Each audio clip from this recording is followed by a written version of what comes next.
All right, here we go. I don't recommend this, but I'm up here alone doing this hike. It's just during the middle of the week. I had a day off, and of course everybody else had to work. So I'm comfortable with this area.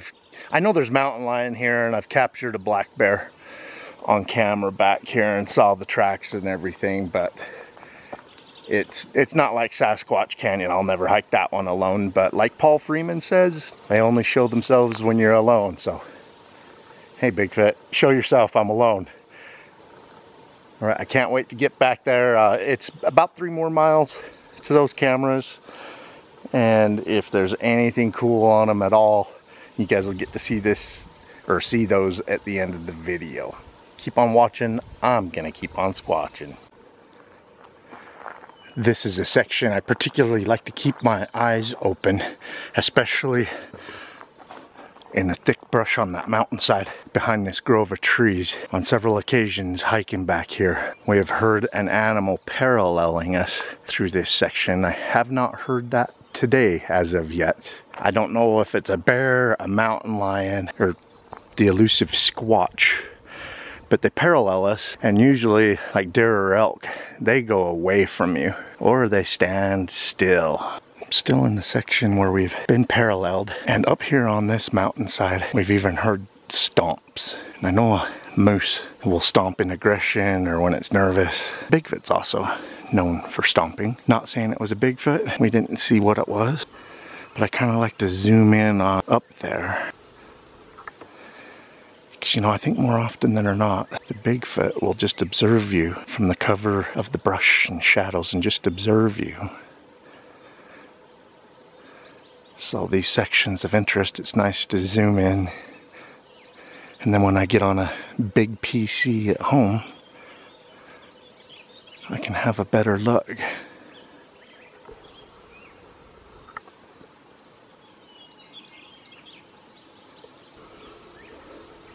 It's so thick that I can only see select locations.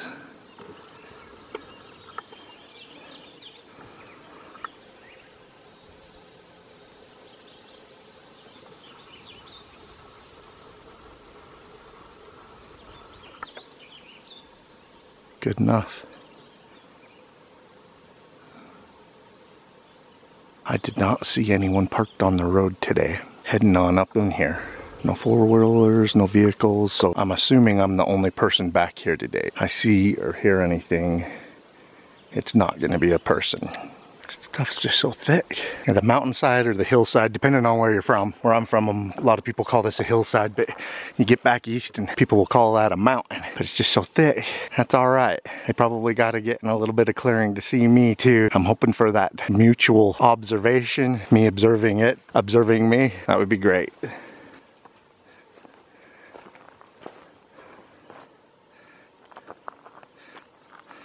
Now I come out into a clearing. See, a mountain to some, a hill to others. Just the perspective of where you're from. The Rocky Mountains and then the Sierras are just so huge.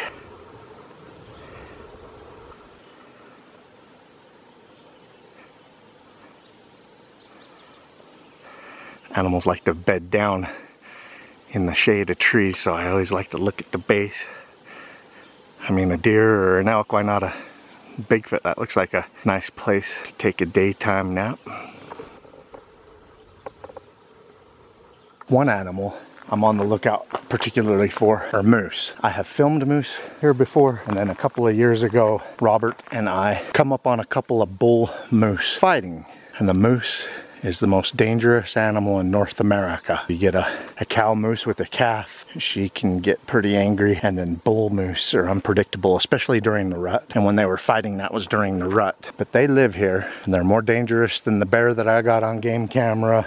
I've also got mountain lion and bobcat on game camera here too. As a matter of fact, Robert's from the general area. He's within 20 miles of here. Because of the Bigfoot sightings, I've been wanting to find a good place to look around. And so I talked to Robert about it, and he's like, oh, I got a good place to take you. He says, as a matter of fact, we got chased out of camp by an angry bobcat. one night. Him and 3 buddies, they had to get in their Jeep and abandoned camp, growling, being aggressive, coming at them, and it even followed their vehicle. So I don't know, maybe it had rabies or just a crazy wild bobcat. It's pretty rare that they attack people, even though they do. And I'm like, oh, perfect. That's where I want to go. After hiking in the area, people watching my channel, they recognize where we're at. And it's like, hey, I had a Bigfoot sighting there, blah, blah, blah, blah, explain their sightings and everything. What brought me into the area is the 4 sightings down in the valley. One of the sightings was on one of the episodes of Finding Bigfoot. It's just amazing. You know, I'm like, you know, Bigfoot doesn't live down in the valley, so I want to go up into the mountains. And it's amazing how people become enthusiasts after they have a sighting. They see your video and they're like, hey, my sighting was there, and then they spill their sighting to you. So that's pretty neat. This is just beautiful area.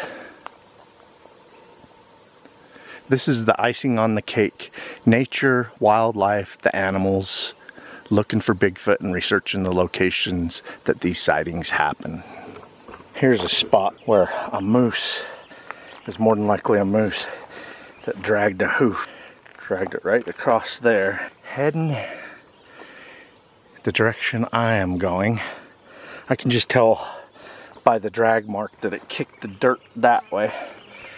That's pretty fresh. That's within a day or two, so I may be back here with the moose. Need to keep my eye open.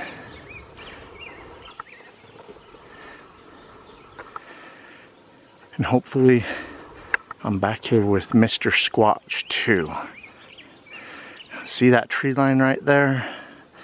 Right at that tree line is where the pavement hits the road. That's where a Bigfoot sighting happened.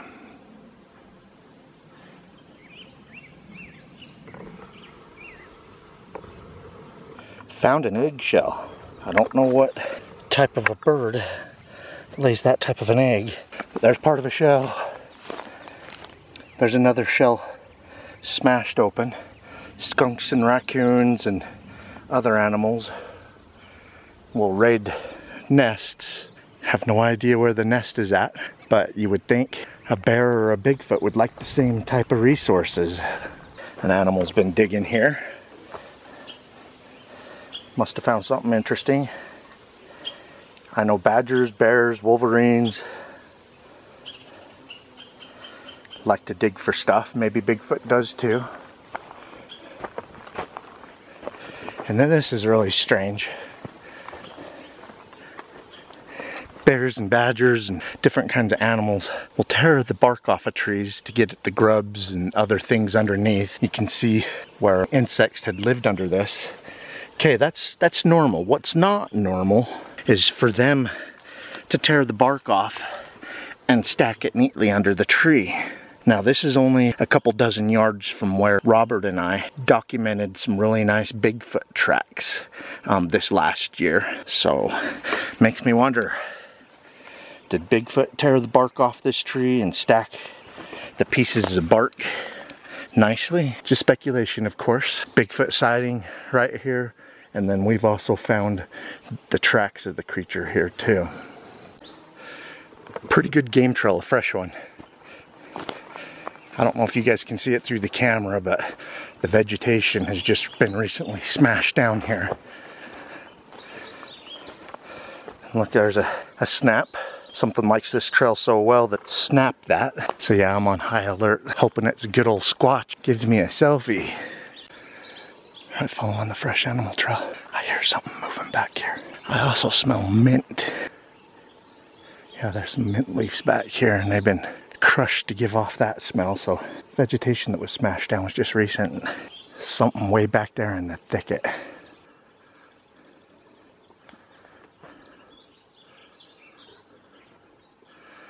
Yeah, I heard it moving around, and its movement sounded like it was trying to be quiet. So something's trying to hide from me. Whether that be a deer or a predator, I don't know. Things are much different than they were last time I was here. A lot of trees have come down. The foliage is thicker. Took me a second to find this camera. You let me know when you can see it. Alright, hopefully something good is on that. Right, there's the other camera. I just thought I faced it the other direction. I remember Robert and I having a debate. He wanted it faced this way, I wanted it the other way. Maybe I have a 3 up here instead of 2 or something. Someone twisted it back on me. I don't know. I'll have to take a look and see. But on my way out, I'm gonna look for a 3rd camera because I totally thought it was faced the other way. It's just thick this time of season. Squirrel nearby. When I was servicing that camera, he gave a warning cry. And I thought that was rather weird that I'm under the tree that he gives the warning cry in, and I've been standing there for like 5 minutes. So was he giving a warning for me or something else? That remains to be seen.